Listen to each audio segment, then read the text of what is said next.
Bonjour les amis torfistes, et de retour sur la chaîne YouTube Nico Quintet Prono, un quintet qui n'était pas prévu au calendrier ce mardi 19 septembre à Vincennes, qui compense la pénurie de partants à Auteuil, je crois.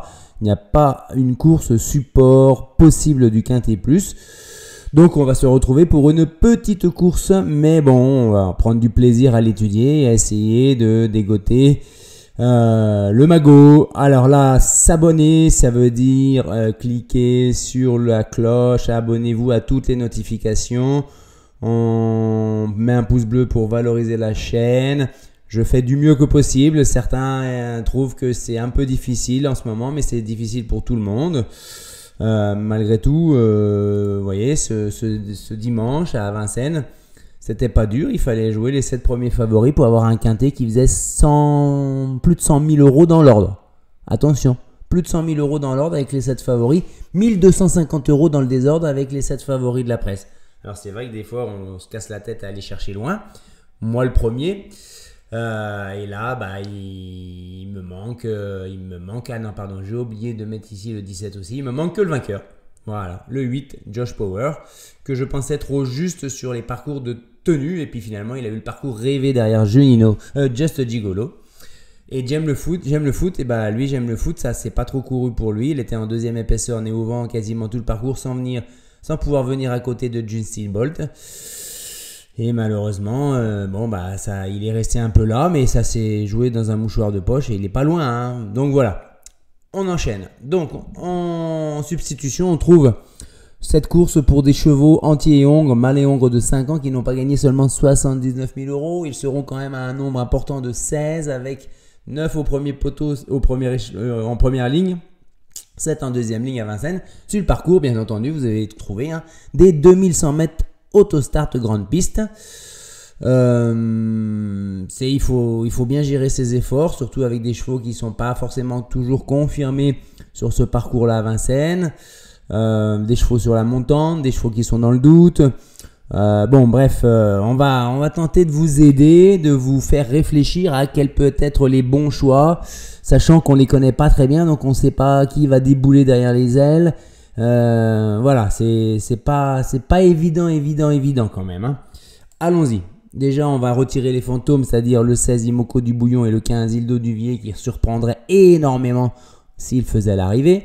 Ensuite, on va voir dans le passé ce que ça donne quand même. Ça va nous donner quelques indications en allant voir dans les courses similaires ce que ça a donné. Regardez bien, hein. On est à 43%, le quintet plus dans le désordre, moins de 100 euros, mais on est à 29%, plus de 1000 euros, hein. Et les favoris sont un peu fragiles, tout en étant dur de les éliminer. Il risque d'y avoir des chevaux dans la catégorie des outsiders en dessous de ma barre rouge qui vont vous taquiner un petit peu là et qui vont vous faire du mal, hein. Maintenant, il faut savoir lesquels, comme d'habitude, ne pas prendre parmi les favoris qui peuvent être fragiles et quels chevaux il faut aller chercher. Sachant qu'il y en a qui sont littéralement abandonnés par la presse, mais je vais en mettre dans mon pronostic. Vous me connaissez, mais je m'appuie sur ce que je ressens, sur ce que j'étudie, sur le papier, ça s'appelle. Après la course, c'est autre chose. Il serait bon des fois de mettre un cheval qu'on ne voit pas du tout et pas dans son pronostic, parce que il y a toujours au moins un cheval qu'on a du mal à imaginer à l'arrivée qui fait l'arrivée, hein. Alors on y va avec mon jeu combiné pour ce mardi 18. Je suis parti pour ma part avec le 1 I Love You Tech. C'est vrai qu'il vient de courir dans un quintet plus en prenant une petite place, mais il faisait une petite rentrée de 2 mois. Il est derrière l'autostart à 3 sur 5, et dont une 3e place en 11-6. Ça m'a suffi, moi. J'ai quasiment lu aucun papier, aucun partant qui descendait sous les 2100 mètres grande piste. Donc là, il a un bon numéro. Il est déféré des 4. Jean-Louis Claude Dersoir le connaît bien et réussit bien avec. Faisons confiance, hein. Ensuite, le 4, Ilismo. Ilismo, il a gagné sur ce parcours en mai en 1-12-1 avec Eric Raffin et le numéro 6. Là, c'est Matt Abrivard qui va le mener. Déféré des 4, il est dans sa meilleure configuration, 5 sur 9, dont 2 sur 2 sur les parcours de vitesse. Il était deuxième de Igrisoni qui est un cheval qui a un modèle de régularité qui sort pas des podiums en ce moment. Donc ça lui donne une bonne chance. L'entourage y croit. Moi aussi. Ensuite, le 5, Ice-T. Si on regarde sa dernière course, on a du mal à le jouer. Hein. Ça a été décevant. Mais c'était sur plus long. Il est nettement mieux sur les parcours de vitesse. L'entourage, David, la maison David, a visé cette course-là. Parce que à l'autostart, c'est 10 sur 14 dans les 5 premiers, dont un record de 12,5 en réduction kilométrique en avril 2023.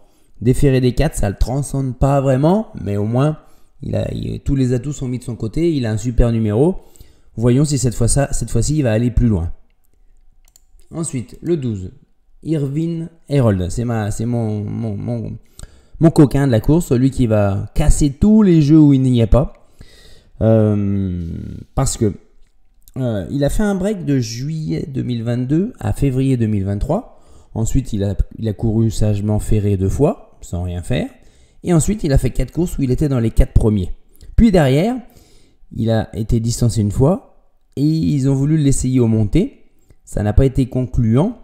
Et il revient à l'attelé avec François Lecanu, avec qui il s'entend à merveille. Il a 13 sur 19 dans les 5 premiers.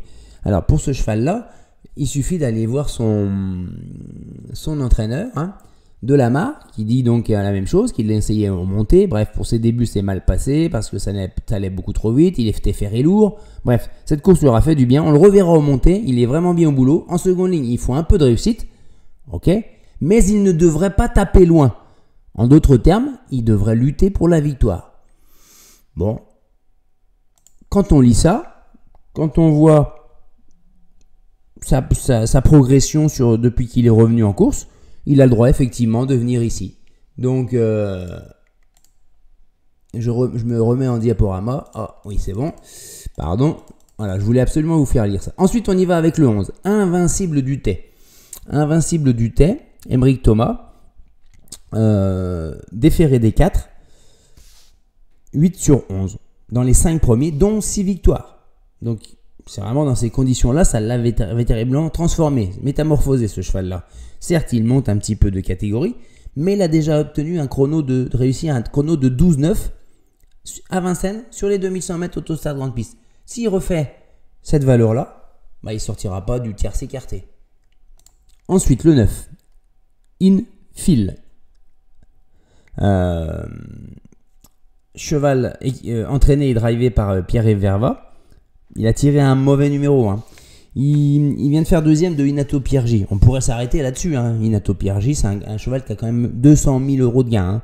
Mais le lot était quand même assez creux autour. Il a été très bien au mois d'août sur les 2100 mètres autostart à Enghien en 13,4. Ça peut suffire. Il a un record de 12,7 en étant ferré. Là, il est déferré des intérieurs. Donc, s'il descend sous les 13, il sera dans le quintet. Ça va jouer là, ça va jouer vers les 12, 12,5. Le 13, Impact du Boulet, qui est cité assez haut dans la presse. Il est avec Mathieu Mottier qui va le découvrir. Déféré des 4, 3 sur 11. Il a un record de 11,8 également. Voilà, c'est le deuxième, je crois, sur les 2100 mètres grande piste. Et il a fait un break du 1er du janvier à juin. Voilà. Bon, pour moi, c'est pas un coup sûr, c'est pas une lumière, mais j'ai du mal à m'en passer dans un pronostic.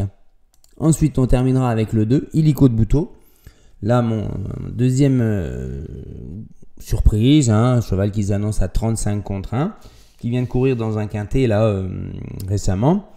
Il a un record de 12,7 sur le parcours. Ce qui me dérange un tout petit peu, c'est qu'il soit plaqué des antérieurs et complètement plaqué au lieu d'être déféré des 4. Malgré tout, sa dernière course est bonne. Il va monter là-dessus. Il va retrouver un parcours qui l'avantage. Donc on y va. Et enfin, le regret, c'est le 8 Thiago Rose. Où là, son entraîneur trouve que c'est pas un cheval de vitesse tout simplement. C'est parce que sinon, dans des lots provinciaux, il est à 4 victoires sur ses 8 dernières courses. Une très bonne ligne derrière Imploramosin qui a fait jeu égal avec Canadian Chronos qui vient de finir 3e ou 2e ce week-end à Vincennes sur les demi-sommets de grande piste. Mais par contre, il n'a jamais couru plus vite qu'une 14-4. Donc, numéro 8, plus la difficulté sur les parcours de vitesse, je pense qu'il sera trop loin. Mais c'est un regret quand même parce que s'il se fait au départ, voilà, on le rajoutera en bout de piste s'il y a un non partant parmi ceux-là. Le béton, I Love You Tech, pas une grosse confiance non plus. Hein. Pour la gagne, non, on n'est pas sur une grosse confiance. Hein, là, un 2 sur 5. Hein. Le copain pour finir dans les 5, Ilismo. Le coquin à Bellecote, le 12, Irvine Herold. Et enfin, la déception, le 14, Inanvry, qui a des aptitudes, mais qui rentre depuis plus de 100 jours. J'aurais pu le mettre dans les fantômes, mais je n'ai pas voulu, parce qu'il a des aptitudes. On se retrouvera dès demain pour le Quintet Plus de mercredi à Feur. Bon, il y aura Orsi Dream qui va courir, mais ça ne sera pas la course support au Quintet Plus. Mais regardez bien cette course-là, Orsi Dream, qui va lutter cet hiver au Prix d'Amérique avec Ida Otillard pour la gagne dans le Prix d'Amérique. Donc à très bientôt les amis, on s'abonne à 10 000 abonnés. Attention, on ouvre le champagne. Hein. Allez, ou le jus d'orange pour ceux qui se contentent de boissons plus soft, on va dire.